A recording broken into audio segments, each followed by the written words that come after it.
Hey everyone, and welcome back to the channel. Today, we're diving deep and billions of years deep into a story that unfolded long before the first human ever walked the earth.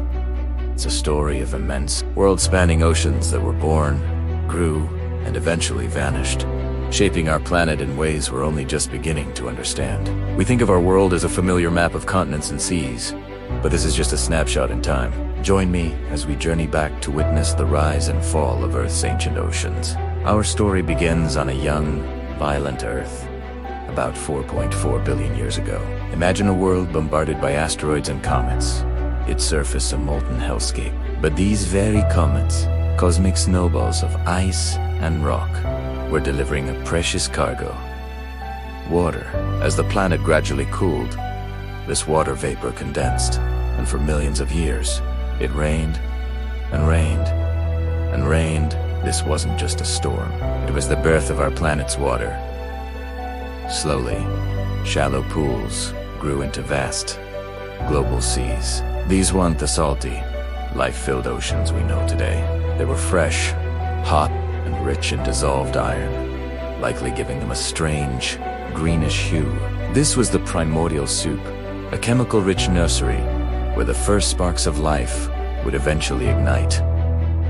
Fast forward about 1 billion years, the scattered land masses of early Earth began to drift together, drawn by the slow, powerful dance of plate tectonics. By about 3 billion years ago, they had assembled into the first theorized soup, a massive landmass called Valbara or Europe. And surrounding this lonely continent was the world's first true superocean, Morovia, from the Russian word for global. This wasn't just an ocean. It was asterisk, the asterisk ocean, stretching from pole to pole, covering almost the entire planet. Life at this time was simple, just single-celled organisms.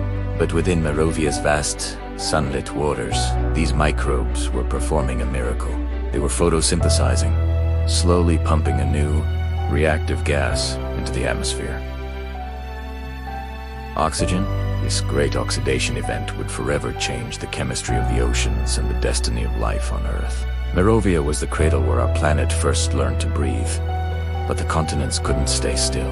Over hundreds of millions of years, our first supercontinent broke apart, and its fragments drifted across the globe. By about 1 billion years ago, they were coming together again, assembling into a new, even larger supercontinent, Rodinia. And with a new supercontinent came a news. This colossal body of water is known as Panthalassa, meaning all seas.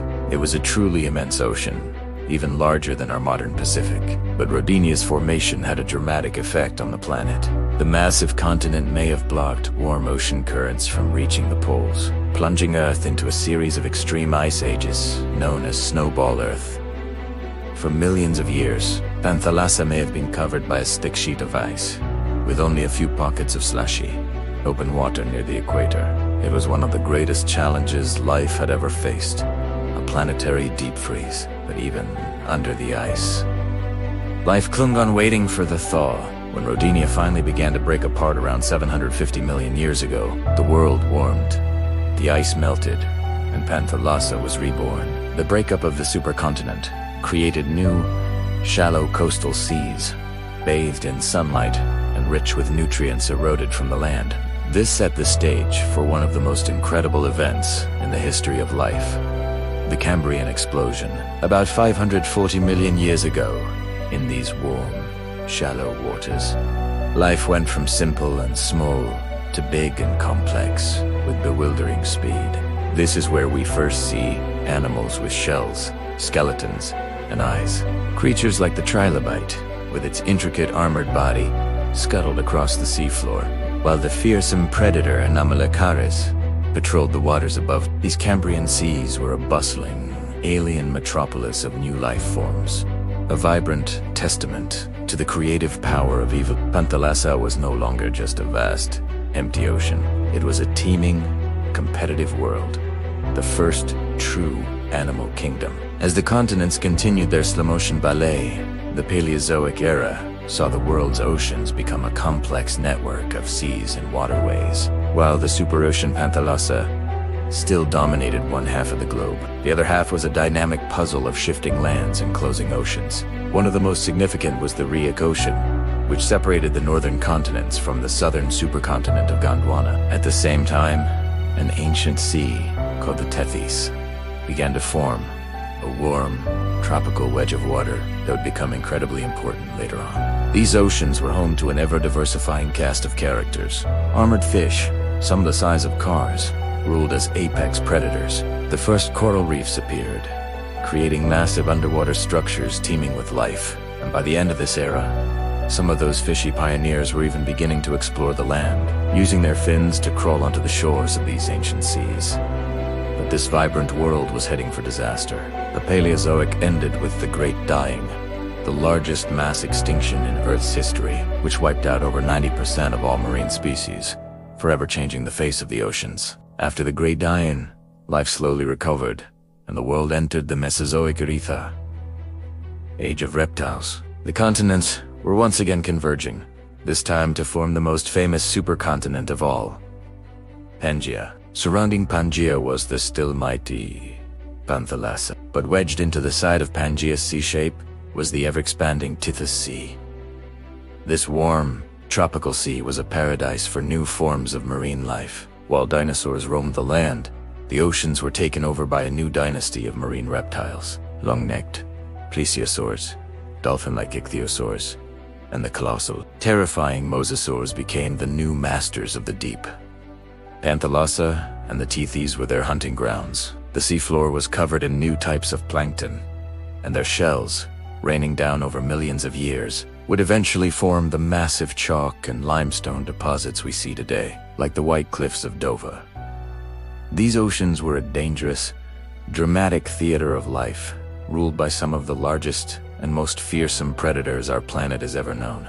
The reign of the dinosaurs and the marine reptiles came to an abrupt end 66 million years ago with another catastrophic asteroid impact. This event not only wiped out the dinosaurs on land, but also devastated the marine ecosystems of Panthalassa and the Tethys Sea. But as always, life found a way. This marked the beginning of our current era, the Cenozoic, the age of mammals.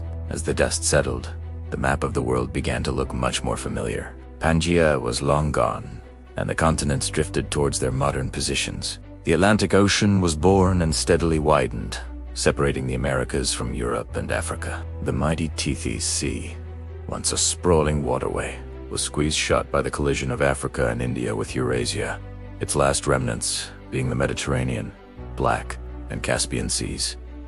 The Himalayas, the world's tallest mountains, are the geological tombstone of the Tethys Ocean. The ancient superocean, shrank and evolved into the Pacific Ocean we know today. In these newly configured oceans, mammals took to the water, evolving into the whales, dolphins, and seals we see today, filling the niches left vacant by the great marine reptiles. And that brings us to the present day. The oceans we see on our maps, the Atlantic, Pacific, Indian, Arctic, and Southern are just the latest chapter in this epic, 4-billion-year-old story. They are the descendants of Merovia, Panthalassa, and the Tethys. The salt on our lips when we swim in the sea is a legacy of eons of rock erosion. The very oxygen we breathe was first gifted to us by the microbes of those ancient waters. The continents are still moving, the Atlantic is still widening, and the Pacific is still shrinking. Millions of years from now, a new supercontinent will form, and a new superocean will be born. The story of Earth's oceans is far from over. We are just lucky enough to be living in one beautiful, fleeting frame of this magnificent planetary movie. Thank you so much for joining me on this incredible journey through deep time. If you enjoyed this dive into our planet's past, don't forget to hit that like button, subscribe to the channel, and ring the bell so you don't miss our next adventure. Let me know in the comments which ancient ocean you found most fascinating. Until next time, stay curious.